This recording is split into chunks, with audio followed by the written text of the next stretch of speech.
प्राचीन ज्ञान चैनल में आपका स्वागत है। दोस्तों, आज के इस वीडियो संग्रह में कहानी के माध्यम से जानेंगे कि गंगा नहाने से क्या सच में पाप धुल जाते हैं, एक पंडित की सच्ची कथा। तो इस वीडियो को ध्यान लगाकर अंत तक जरूर देखना। ये कहानी उस समय की है जब सूर्य की प्रथम किरण ने अब भी गंगा की लहरों को छुआ मात्र था। पूर्वी क्षितिज पर एक हल्की सी लालिमा फैल रही थी, मानो रात्रि के काले आंचल पर किसी ने सिंदूर बिखेर दिया हो। हरिपुर गांव का वह घाट जो दिन भर सहस्रों लोगों के कोलाहल से गूंजता रहता था, इस ब्रह्म मुहूर्त में एक अलौकिक शांति में डूबा हुआ था। जल का प्रवाह एक धीमे गंभीर संगीत सा प्रतीत होता था। ठंडी निर्मल पवन जिसमें गंगाजल की शीतलता और तट पर लगे रातरानी के फूलों की हल्की सुगंध घुली थी, धीरे धीरे बह रही थी। इसी शांति के बीच एक आकृति नियमितता से गंगा की सीढ़ियां उतर रही थीं। यह पंडित दीनानाथ थे। पंडित दीनानाथ हरिपुर गांव के और आसपास के कई कोस तक सबसे प्रतिष्ठित और माने हुए विद्वान थे। उनकी आयु 50 से कुछ अधिक रही होगी, किंतु उनके मुखमंडल पर एक ऐसा तेज था जो आयु की सीमाओं से परे था। विशाल ललाट पर चंदन का एक बड़ा त्रिपुंड सुशोभित रहता। घनी श्वेत हो चली दाढ़ी और मूंछें उनके गंभीर व्यक्तित्व को और भी प्रभावशाली बनाती थीं। वे सदा श्वेत धोती और कंधे पर एक श्वेत अंग वस्त्र धारण करते। उनकी वाणी में एक अनोखा भारीपन और स्पष्टता थी। जब वे वेद मंत्रों का उच्चारण करते तो घाट पर उपस्थित हर प्राणी, यहां तक कि जल के प्रवाह का कलकल भी क्षण भर को ठहर सा जाता था। लोग दूर दूर से उनके पास अपनी समस्याएं लेकर आते थे। कोई गृह क्लेश से परेशान था, कोई व्यापार में घाटे से, तो कोई अपनी संतान के भविष्य को लेकर चिंतित। पंडित दीनानाथ धैर्यपूर्वक सबकी बातें सुनते। वे शास्त्रों से, पुराणों से और अपने जीवन के अनुभवों से उन्हें समाधान सुझाते। उनका दिया हुआ एक चुटकी भभूत भी लोगों के लिए किसी दिव्य औषधि से कम नहीं था। वे लोगों को गंगा स्नान का महत्व बताते। वे कहते, मां, गंगा तो पतित पावनी है। वे केवल शरीर का मैल नहीं अपितु मन का मैल भी धो देती हैं। जो कोई सच्चे मन से, श्रद्धा से इस पावन जल में डुबकी लगाता है, उसके जन्म जन्मांतर के पाप कट जाते हैं। उनकी इस बात पर लोगों को अटूट विश्वास था। वे पंडित दीनानाथ को साक्षात धर्म का अवतार मानते थे। किंतु जो दीनानाथ दूसरों को उपदेश देते थे, जो ज्ञान वे संसार में बांटते थे, वह ज्ञान उनके अपने अंतर्मन के अंधकार को दूर नहीं कर पा रहा था।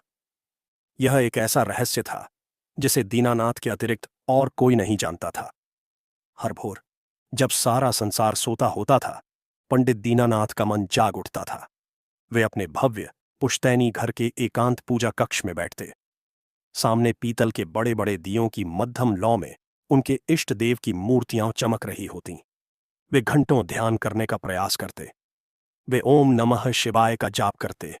वे गायत्री मंत्र का पुरश्चरण करते, किंतु उनका मन किसी एक बिंदु पर टिक ही नहीं पाता था। जैसे ही वे आंखें मूंदते, एक धुंधला सा दृश्य उनकी आंखों के सामने तैरने लगता। एक चीख, एक असहाय पुकार, टूटी हुई चूड़ियां और एक जोड़ी आंखें जिनमें असीम पीड़ा और तिरस्कार भरा था।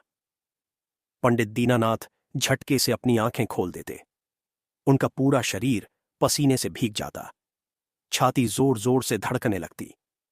वे शीघ्रता से उठते, अपना लौटा उठाते और गंगा की ओर चल पड़ते। आज भी वैसा ही हुआ था। वही दुःस्वप्न, वही बेचैनी, वही पसीना। वे तेज कदमों से घाट की सीढ़ियां उतर रहे थे। उनका मन व्याकुल था। वे जल के निकट पहुंचे। उन्होंने झुककर गंगा जल को माथे से लगाया। हे मां गंगे, मुझ पापी पर कृपा कर। यह वाक्य उनके मन में उठा, किंतु होठों तक नहीं आ पाया। उन्होंने अपनी धोती को कमर में कसा और जल में प्रवेश किया। जल अत्यंत शीतल था। एक क्षण को उनके शरीर में कंपी दौड़ गई, पर अगले ही पल उन्होंने अपने आप को संभाला।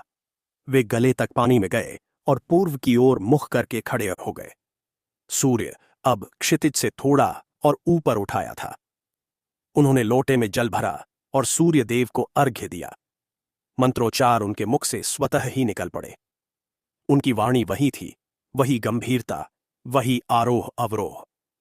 कोई बाहरी व्यक्ति यदि उन्हें इस समय देखता तो यही कहता कि पंडित दीनानाथ अपनी नित्य साधना में लीन हैं, किंतु उनके भीतर एक बवंडर चल रहा था।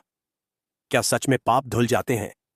यह प्रश्न आज पहली बार नहीं, अपितु पिछले 20 वर्षों से हर डुबकी के साथ उनके मन में उठता था। मैं हर दिन इस पवित्र जल में स्नान करता हूं, मैं लोगों को ज्ञान देता हूं, मैं धर्म का पालन करता हूं। फिर क्यों, हे मां, फिर क्यों मुझे शांति नहीं मिलती? क्यों मेरा वह पाप मेरा पीछा नहीं छोड़ता? उन्होंने जल में एक डुबकी लगाई। शीतल जल उनके मस्तक से होता हुआ पूरे शरीर पर बहा। वह मेरी गलती नहीं थी, मैं विवश था, मेरे पास और कोई मार्ग नहीं था। उन्होंने अपने मन को समझाने का प्रयास किया। यह प्रयास भी वे 20 वर्षों से कर रहे थे। वे दूसरी डुबकी लगाने को हुए। नहीं, तुम कायर थे दीनानाथ। उनके भीतर से ही एक दूसरी आवाज आई। तुम डर गए थे। तुमने अपने स्वार्थ के लिए, अपनी प्रतिष्ठा के लिए एक निर्दोष का जीवन दांव पर लगा दिया। तुम विवश नहीं, तुम स्वार्थी थे। उन्होंने दूसरी डुबकी लगाई। जल की शीतलता भी उनके मन की अग्नि को शांत नहीं कर पा रही थी। किंतु मैंने प्रायश्चित किया। मैंने कितने यज्ञ करवाए, कितने दान दिए। मैंने अन्न क्षेत्र चलवाए, प्याऊ लगवाए। मैंने उस परिवार की गुप्त रूप से सहायता भी की। वह सहायता नहीं से दीनानाथ, वह अपने पाप पर पर्दा डालने का प्रयास था। क्या तुम्हारे उस दान से वह जीवन लौट आया जो तुम्हारी वजह से गया? क्या वह सूनी मांग फिर से भर गई? क्या वे अनाथ बच्चे अपने पिता को वापस पा सके? तीसरी डुबकी। इस बार वे जल के भीतर कुछ अधिक देर तक रहे। उन्हें लगा मानो गंगा की लहरें उन्हें जकड़ रही हैं। उनका दम घुट रहा था। वे छटपटाकर जल से बाहर निकले। वे हाँफ रहे थे। उन्होंने अपने बाल खोले और उन्हें झटक कर सुखाया। सूर्य की किरणें अब जल पर सोने की तरह चमक रही थीं। घाट पर इक्का दुक्का लोग आने लगे थे। उनके कुछ शिष्य भी पूजा की सामग्री लेकर पहुंच गए थे। पंडित दीनानाथ ने अपने भावों को संजोया। उन्होंने अपने मुख पर वही चिरपरिचित गंभीरता और शांति का भाव ओढ़ लिया। वे जल से बाहर निकले, अपने वस्त्र बदले, माथे पर पुनः चंदन का लेप किया और घाट पर बने शिव मंदिर की ओर बढ़ गए। लोग उनके चरणों में झुक रहे थे। पंडित जी प्रणाम, पंडित जी जय गंगे। वे सबको हाथ उठाकर आशीर्वाद देते रहे। सुखी रहो, कल्याण हो। मंदिर में पहुंचकर उन्होंने शिवलिंग का अभिषेक किया, बेलपत्र चढ़ाए, धतूरा चढ़ाया और आंखें बंद करके बैठ गए। हे भोलेनाथ, हे आशुतोष, आप तो सब जानते हैं। मेरे मन की पीड़ा को आप समझते हैं। मुझे इस द्वंद्व से बाहर निकालो प्रभु। मुझे मार्ग दिखाओ। मुझे बताओ कि मैं क्या करूं। मुझे बताओ कि क्या गंगा नहाने से सच में पाप धुल जाते हैं? उनकी आंखों की कोरों से आंसू की 2 बूंदें टपक पड़ीं। वे शीघ्रता से उन्होंने पोंछ लीं। आज 20 वर्ष हो गए थे उस घटना को। 20 वर्ष पहले वे दीनानाथ नहीं, केवल दीना थे। एक युवा, महत्वाकांक्षी और थोड़ा डरा हुआ युवक। उनके पिता पंडित श्रीनाथ उस समय हरिपुर के मुख्य पुजारी थे। दीना का विवाह गांव के सबसे धनी महाजन सेठ हरिकिशन की पुत्री उर्मिला से तय हुआ था। यह विवाह दीना के लिए केवल एक विवाह नहीं, अपितु प्रतिष्ठा और समृद्धि की सीढ़ी था। किंतु नियति ने कुछ और ही जाल बुन रखा था। पंडित दीनानाथ ने आंखें खोलीं। आरती का समय हो गया था। उन्होंने घंटा उठाया और जोर जोर से बजाने लगे। घंटे की ध्वनि, शंख की ध्वनि और उनके मंत्रोच्चार से पूरा मंदिर गूंज उठा। बाहर खड़े लोग हाथ जोड़े खड़े थे। उनके लिए पंडित दीनानाथ साक्षात ईश्वर का रूप थे। एक ऐसा व्यक्ति जिसने अपना संपूर्ण जीवन धर्म और गंगा की सेवा में लगा दिया था। और भीतर घंटे की उस तीव्र ध्वनि के पीछे पंडित दीनानाथ अपने ही मन के कोलाहल को दबाने का एक और विफल प्रयास कर रहे थे। आरती समाप्त हुई। पंडित दीनानाथ ने प्रसाद वितरित किया। लोगों की भीड़ अब बढ़ने लगी थी। वे मंदिर के बाहर वट वृक्ष की छाया में अपने नियत स्थान पर आकर बैठ गए। उनके शिष्यों ने उनके सामने एक छोटी चौकी पर पोथियां और पंचांग रख दिए। दिन का व्यापार आरंभ हो गया था। पंडित जी, मेरे बेटे का मुंडन करवाना है, शुभ मुहूर्त बता दें। एक ग्रामीण ने हाथ जोड़कर विनती की। दीनानाथ ने पंचांग देखा। अगले सप्ताह बुधवार का दिन उत्तम है। प्रातः काल का मुहूर्त श्रेष्ठ रहेगा। पंडित जी, मेरी गाय कल से बीमार है, कुछ उपाय बताएं। एक वृद्धा ने अपनी झुर्रीदार आंखों से आशा की, नजर से देखा। चिंता न करो माता, मैं भभूत देता हूं। इसे जल में घोलकर गाय को पिला देना और थोड़ा उसके मस्तक पर लगा देना, सब ठीक हो जाएगा। और हां, आज संध्या को गौशाला में दिया अवश्य जलाना। वृद्धा उनके चरणों में गिर पड़ी। आप देवता हैं पंडित जी, देवता। दीनानाथ ने उसे उठाकर आशीर्वाद दिया। वे सबकी समस्याओं का समाधान कर रहे थे, किंतु उनकी अपनी समस्या ज्यों की त्यों बनी हुई थी। उनका मन बार बार 20 वर्ष पीछे लौट जाता था। 20 वर्ष पूर्व दीना एक होनहार युवक था। उसने काशी जाकर वेदों और शास्त्रों का गहन अध्ययन किया था। उसके पिता पंडित श्रीनाथ उससे बहुत आशाएं रखते थे। दीना की ख्याति एक युवा विद्वान के रूप में फैलने लगी थी। तभी सेठ हरिकिशन ने उसके लिए अपनी इकलौती पुत्री उर्मिला का हाथ मांगा। यह संबंध श्रीनाथ और दीना के लिए एक सपने के सच होने जैसा था। सेठ हरिकिशन का अपार धन और दीना की विद्वत्ता, यह एक बेजोड़ मेल माना जा रहा था। विवाह की तैयारियां धूमधाम से चल रही थीं। उन्हीं दिनों गांव में माधवी आई। माधवी पंडित श्रीनाथ के एक पुराने दिवंगत मित्र की पुत्री थी। उसके माता पिता एक महामारी में चल बसे थे। वह असहाय थी, निराश्रित थी। श्रीनाथ उसे अपनी पुत्री बनाकर अपने घर ले आए थे। माधवी सुंदर थी, किंतु उसकी सुंदरता से अधिक उसका स्वभाव निर्मल था। वह निस्वार्थ भाव से पंडित श्रीनाथ और उनके घर की सेवा में लग गई। दीना, जो अब तक केवल पोथियों में रमा रहता था, माधवी की सरलता और सेवा भाव से प्रभावित हुए बिना न रह सका। पहले तो यह केवल एक आकर्षण था, फिर धीरे धीरे यह कब एक मौन प्रेम में बदल गया, दोनों को पता ही न चला। वे घंटों बातें करते। दीना उसे शास्त्रों की गूढ़ बातें समझाता और माधवी उसे जीवन के सरल सत्य बताती। माधवी की उपस्थिति में दीना को एक ऐसी शांति मिलती थी जो उसे किसी वेद मंत्र में नहीं मिली थी। एक शाम गंगा तट पर जब सूरज डूब रहा था, दीना ने माधवी से कहा, माधवी, मैं पिताजी से बात करूंगा। मैं उर्मिला से विवाह नहीं कर सकता। मेरा जीवन तो तुम्हारे साथ जुड़ा है। माधवी की आंखों में आंसू आ गए। यह संभव नहीं है दीना। तुम पंडित श्रीनाथ के पुत्र हो, इस गांव की आशा हो। तुम्हारा विवाह सेठ जी की पुत्री से तय हो चुका है। यदि तुम यह विवाह तोड़ दोगे तो पिताजी का और तुम्हारा, दोनों का कितना अपमान होगा। समाज क्या कहेगा। मैं समाज की परवाह नहीं करता माधवी, मैं केवल तुम्हारी परवाह करता हूं, दीना ने दृढ़ता से कहा। नहीं दीना, मेरा क्या है, मैं तो एक अनाथिनी हूं। तुम्हारे पिता ने मुझे आश्रय दिया, यही बहुत है। मैं उनके विश्वास को नहीं तोड़ सकती। तुम यह विवाह कर लो, इसी में सबकी भलाई है। किंतु मेरा क्या मैं जीवन भर घुट घुट कर जीता रहूं। दीना की आवाज में पीड़ा थी। माधवी ने अपना हाथ उसके हाथ पर रखा। प्रेम केवल पाने का नाम नहीं है दीना, प्रेम त्याग भी मांगता है। मेरा प्रेम सदैव तुम्हारे साथ रहेगा। तुम मुझे भूल जाओ। तुम्हें भूल जाऊं। दीना हंसा, एक ऐसी हंसी जिसमें दर्द छिपा था। यह मेरे वश में नहीं है माधवी। उसी रात गांव के कुछ लोगों ने दीना और माधवी को गंगा तट पर एक साथ देख लिया था। बात फैलते देर न लगी। अगले दिन तक पूरे गांव में कानाफूसी होने लगी थी। पंडित श्रीनाथ के कानों तक भी यह बात पहुंची। वे क्रोध से भर उठे।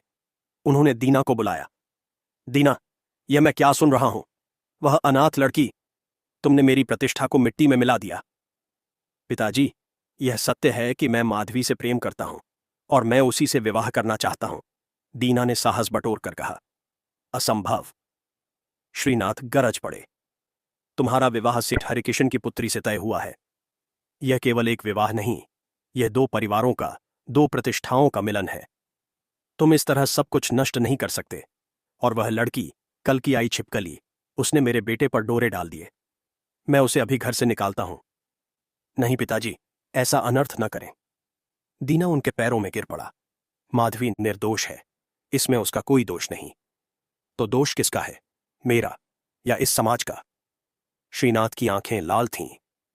सुन लो दीना, यदि तुमने मेरी बात नहीं मानी, यदि तुमने उर्मिला से विवाह करने से मना किया, तो आज ही तुम मेरा मरा हुआ मुंह देखोगे। मैं इसी गंगा में जाकर जल समाधि ले लूंगा। दीना सन्न रह गया। वह अपने पिता के स्वभाव को जानता था। वे जो कहते थे वह कर गुजरते थे। एक ओर उसका प्रेम था और दूसरी ओर उसके पिता के प्राण और परिवार की प्रतिष्ठा। वह एक दौराहे पर खड़ा था। उसी समय माधवी वहां आई। वह कांप रही थी। पंडित जी, आप ऐसा न कहें। दीना भैया वही करेंगे जो आप चाहेंगे। मैं मैं इस घर से, इस गांव से बहुत दूर चली जाऊंगी। मैं आप दोनों के बीच नहीं आऊंगी। वह रुकी नहीं। वह उलटे पैर भागी भागी और घर से निकल गई। दीना उसके पीछे दौड़ा। माधवी, रुको, माधवी। किंतु वह नहीं रुकी। अंधेरा घिर रहा था। वह गांव की गलियों से होती हुई गंगा की ओर भागी जा रही थी। दीना ने भी अपनी गति तेज की। माधवी, मेरी बात सुनो। हम कोई न कोई रास्ता निकाल लेंगे। माधवी घाट की सीढ़ियों पर पहुंची। वह रो रही थी। कोई रास्ता नहीं है दीना। मेरे कारण तुम्हारी और पंडित जी की प्रतिष्ठा धूमिल हो, यह मैं नहीं देख सकती। मुझे क्षमा कर दो। पगली, प्रतिष्ठा से बड़ा जीवन है। तुम रुक जाओ। दीना लगभग उस तक पहुंच गया था। नहीं, माधवी चीखी। मुझ जैसी अनाथिनी का जीवन ही क्या है। किंतु तुम्हें अभी बहुत कुछ करना है। मेरा वचन है तुम्हें। तुम उर्मिला से विवाह करोगे और एक सुखी जीवन व्यतीत करोगे। माधवी, नहीं। इससे पहले कि दीना उसे पकड़ पाता, माधवी ने गंगा की उफनती लहरों में छलांग लगा दी। माधवी! दीना की चीख अंधेरे में खो गई। उस रात गंगा में बहुत बाढ़ आई हुई थी। मानसून की वर्षा ने नदी का रूप विकराल कर दिया था। दीना भी उसके पीछे कूद पड़ा। वह एक कुशल तैराक था। वह चीखता रहा, माधवी, माधवी! किंतु घने अंधकार और जल के विकराल प्रवाह में माधवी कहीं खो गई। उसका कुछ पता न चला। दीना को भी गांव के मल्लाहों ने बड़ी मुश्किल से बाहर निकाला। वह बेहोश हो गया था। पंडित जी! किसी के स्वर ने दीनानाथ को वर्तमान में वापस ला दिया। पंडित जी, आप कहां खो गए? मैं कब से आपसे पूछ रहा हूं। मेरी पुत्री के विवाह के लिए कुछ सहायता कर दें।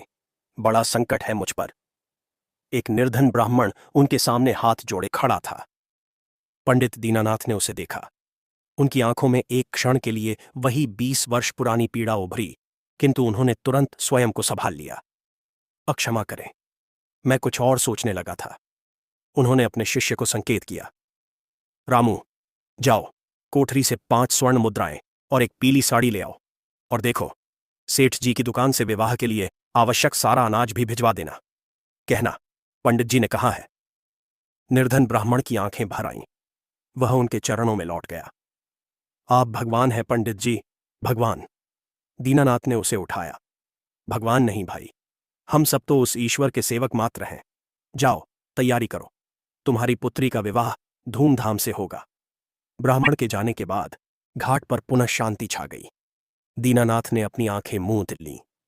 माधवी की वह अंतिम चीख, वह आज भी उनके कानों में गूंजती थी। उस घटना के बाद दीना टूट गया था, किंतु पंडित श्रीनाथ ने स्थिति को संभाल लिया। उन्होंने गांव में यह बात फैला दी कि माधवी का पैर फिसल गया था और दीना ने उसे बचाने का बहुत प्रयास किया। कुछ ही दिनों बाद दीना का विवाह उर्मिला से कर दिया गया।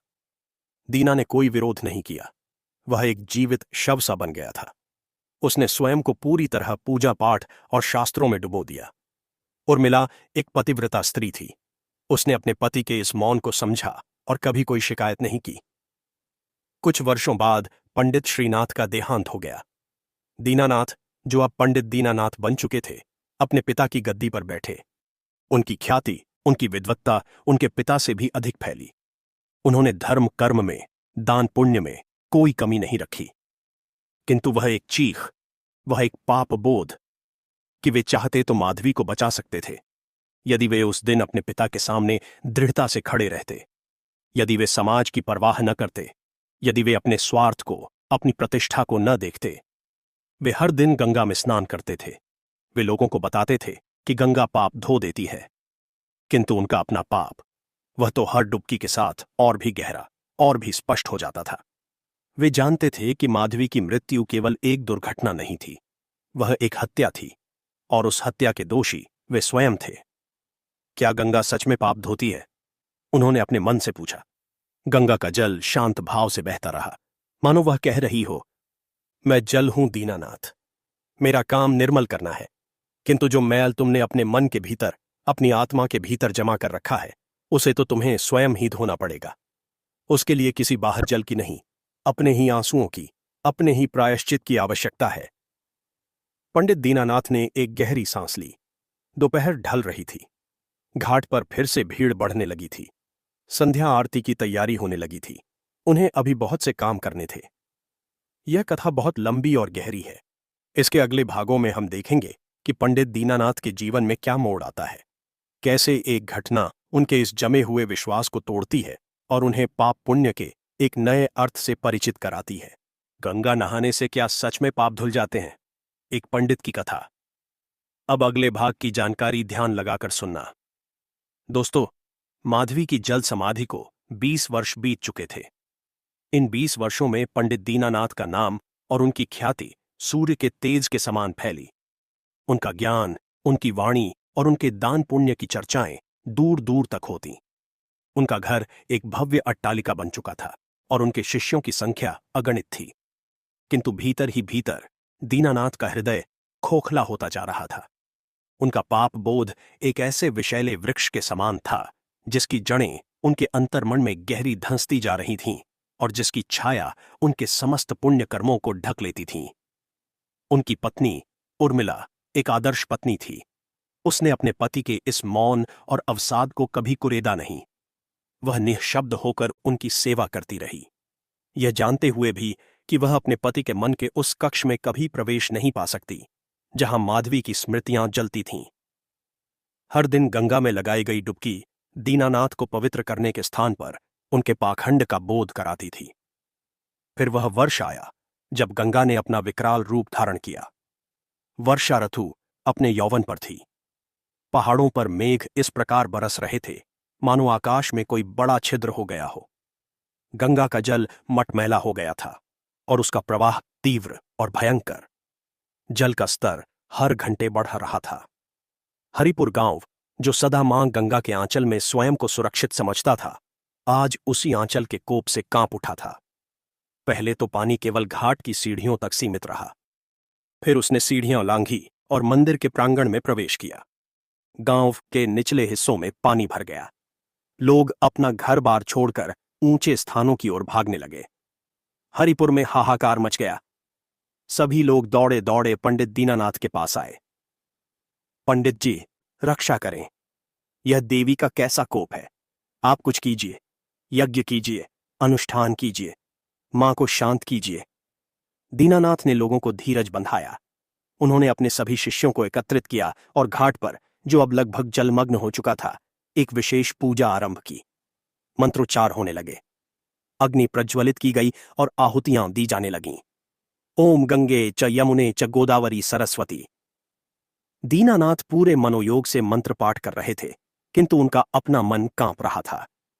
उन्हें आज गंगा का यह रूप 20 वर्ष पुरानी उस काली रात्रि का स्मरण करा रहा था। वही विकराल प्रवाह, वही जल की भयंकर गर्जना। हे मां, क्या तुम मेरा प्रतिशोध लेने आई हो? उन्होंने मन ही मन कहा। वे आहुति डाल रहे थे और जल स्तर बढ़ता जा रहा था।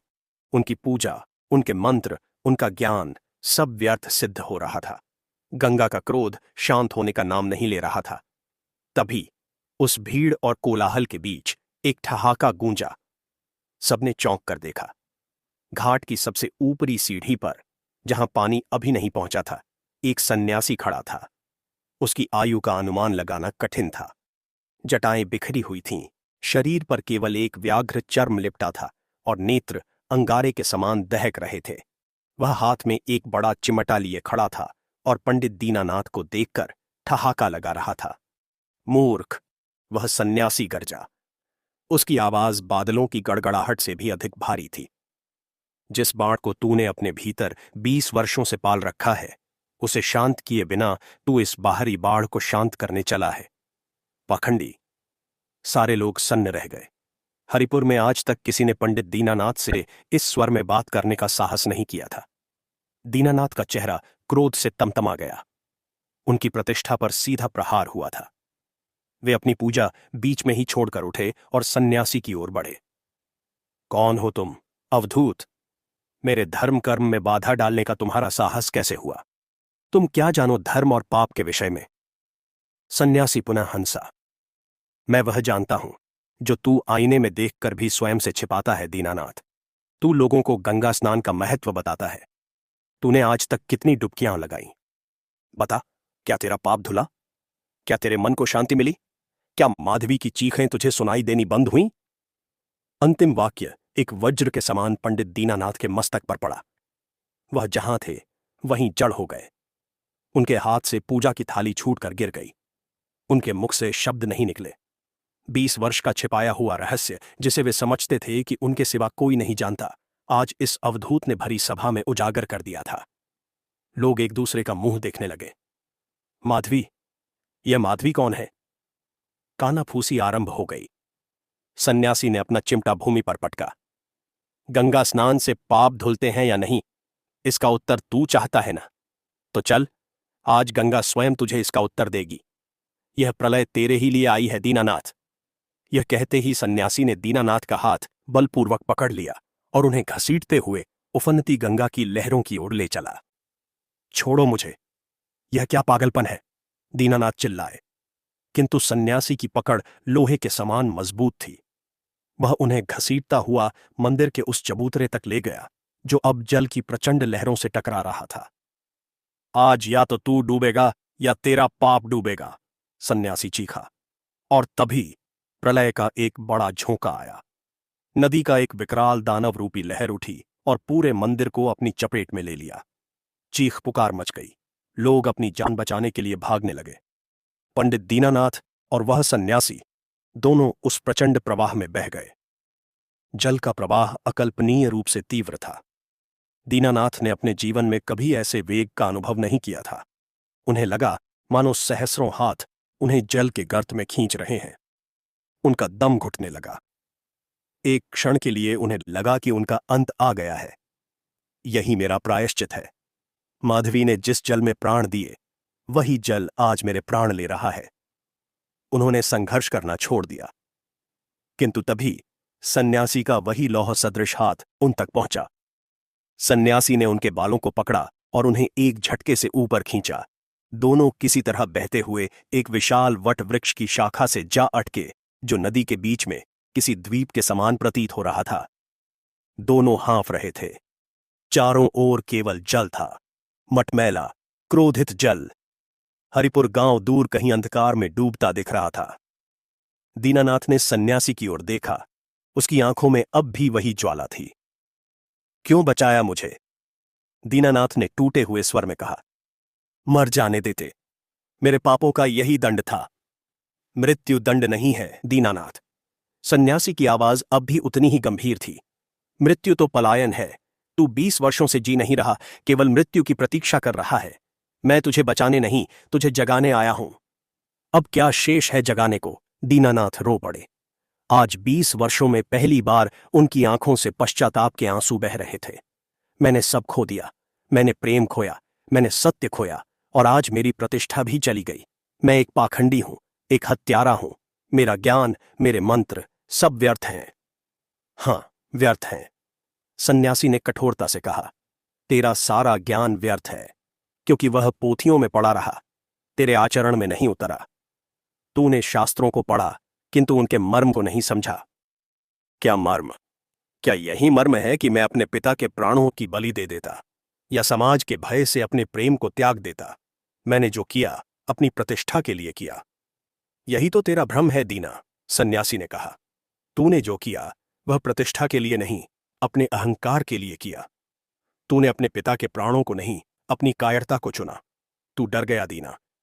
तूने सोचा कि माधवी से विवाह करके तू वह सम्मान नहीं पा सकेगा जो उर्मिला से विवाह करके पाएगा। तूने अपने स्वार्थ के लिए एक निर्दोष की बलि चढ़ा दी।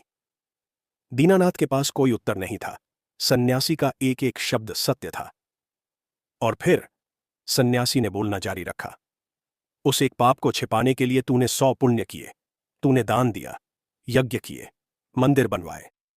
तूने सोचा कि इन पुण्यों के भार से तेरा वह पाप दब जाएगा। मूर्ख, पाप कर्मों से नहीं धुलता। पाप पुण्य के व्यापार से नहीं कटता। तो फिर कैसे धुलता है पाप? दीनानाथ ने एक अंतिम आशा के साथ पूछा। क्या गंगा में डुबकी लगाने से पाप नहीं धुलते? क्या मेरे शास्त्र झूठे हैं?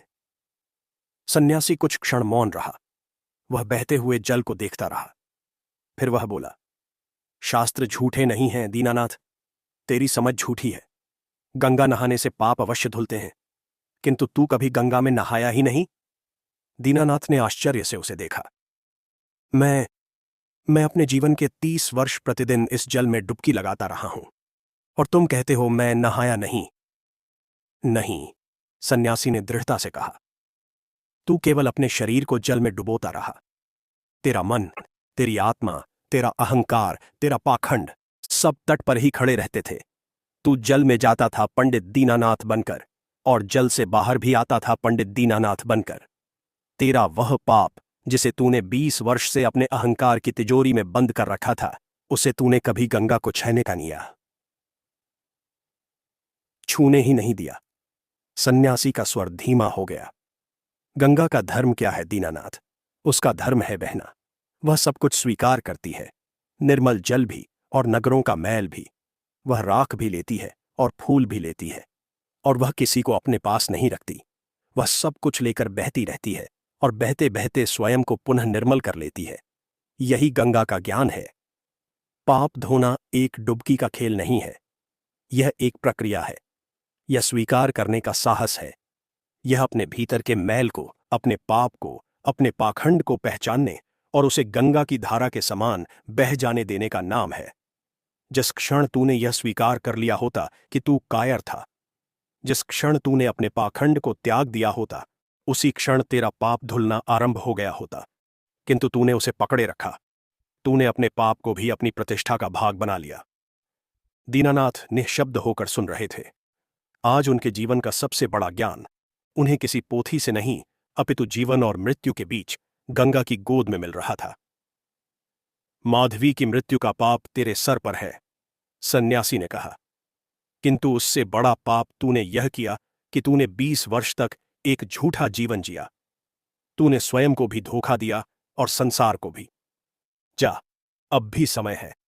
यह बाढ़ तेरा अंत करने नहीं, तुझे नया जीवन देने आई है। यह पुरानी अभिमानी दीनानाथ को डुबोने आई है, ताकि एक सच्चा प्रायश्चित करने वाला दीना का जन्म हो सके। सन्यासी ने दीनानाथ को देखा। गंगा नहाने से पाप धुल जाते हैं दीनानाथ, बिल्कुल धुल जाते हैं, किंतु डुबकी जल में नहीं, अपने अंतर्मन में लगानी पड़ती है। पाप का मैल शरीर पर नहीं, आत्मा पर होता है। उसे धोने के लिए जल की नहीं, सत्य और पश्चाताप के आंसुओं की आवश्यकता होती है। आज तू रोया है। आज 20 वर्षों में पहली बार तूने अपने पाप को स्वीकार किया है। आज तेरा पहला गंगा स्नान हुआ है। यह कहते ही सन्यासी ने वृक्ष की शाखा से छलांग लगा दी और उस विकराल प्रवाह में विलीन हो गया। रुको, रुको, दीनानाथ चीखते रहे, किंतु सन्यासी का कहीं पता न था। जब भोर हुई तो बाढ़ का पानी उतरने लगा था। बचाव दल की एक नौका ने पंडित दीनानाथ को उस वृक्ष से उतारा। वे जीवित थे, किंतु वे अब वह पंडित दीनानाथ नहीं थे जिन्हें हरिपुर जानता था। गांव में जब वे लौटे तो सब कुछ तहस नहस हो चुका था। उनका भव्य घर, उनका मंदिर सब बाढ़ की भेंट चढ़ चुके थे। लोगों ने उन्हें घेर लिया। वे जानना चाहते थे कि वह सन्यासी कौन था और उसने माधवी का नाम क्यों लिया। दीनानाथ ने पहली बार अपने जीवन में कुछ नहीं छिपाया। उन्होंने भरी सभा में अपनी पत्नी उर्मिला के सामने, अपने शिष्यों के सामने अपने 20 वर्ष पुराने पाप की कथा कह सुनाई। अपनी कायरता, अपना स्वार्थ और माधवी का बलिदान, सब कुछ। लोग सन्न थे। उनका देवता, उनका आदर्श एक क्षण में मिट्टी का पुतला सिद्ध हुआ था। कुछ लोगों ने उन्हें धिक्कारा, कुछ ने घृणा से मुंह फेर लिया, किंतु दीनानाथ शांत थे। आज उन्हें न प्रतिष्ठा खोने का भय था, न अपमान का। वे अपने भीतर एक अभूतपूर्व हल्कापन अनुभव कर रहे थे। 20 वर्ष का वह भारी पत्थर जो उनकी आत्मा पर रखा था, आज हट गया था। उनकी पत्नी उर्मिला उनके पास आई। उसकी आंखों में न घृणा थी, न क्रोध, केवल एक गहरी वेदना और करुणा थी। उसने आगे बढ़कर अपने पति का हाथ थाम लिया।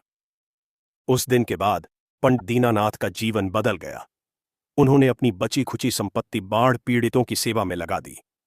वे अब भव्य मंदिर में नहीं, अपितु घाट पर बनी एक छोटी सी कुटिया में रहने लगे। वे अब भी उपदेश देते थे, किंतु अब उनके उपदेश पोथियों से नहीं, अनुभव से निकलते थे। कुछ वर्षों बाद एक दिन एक युवा जोड़ा उनके पास आया। वे प्रेम विवाह करना चाहते थे, किंतु समाज के भय से डरे हुए थे। दीनानाथ ने उन्हें देखा। वे मुस्कुराए। उन्होंने उन दोनों का हाथ पकड़ा और उन्हें गंगा के तट पर ले गए। उन्होंने स्वयं उनके विवाह के मंत्र पढ़े।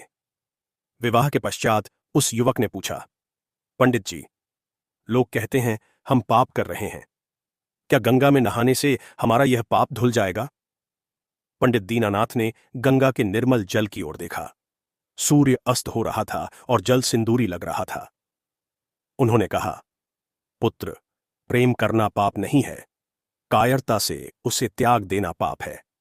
और रही बात गंगा स्नान की, तो जाओ, डुबकी अवश्य लगाओ, किंतु यह स्मरण रखना, गंगा केवल उसी के पाप धोती है जो अपने पाप को स्वीकार करने का साहस रखता है, जो अपने अहंकार को तट पर छोड़कर सत्य के निर्मल जल में स्नान करता है।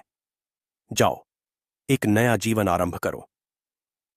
उस दिन पंडित दीनानाथ को गंगा की लहरों में माधवी का मुस्कुराता हुआ चेहरा दिखाई दिया। वे लहरें मानो कह रही थीं, आज तुम मुक्त हुए दीना, आज तुम सच में गंगा नहाए। पंडित दीनानाथ ने जल को माथे से लगाया। उनकी आंखों में आंसू थे, किंतु आज वे आंसू पश्चाताप के नहीं, शांति के थे। उन्हें उनका उत्तर मिल गया था। दोस्तों, इस कहानी से आपको जरूर कुछ न कुछ सीखने को मिलेगा होगा, जो जीवन के विपरीत पहलू पर जरूर काम आएगा। कृपया इस वीडियो को आगे शेयर करना न भूलना। वीडियो को लाइक कर चैनल को सब्सक्राइब करना मत भूलना। धन्यवाद दोस्तों।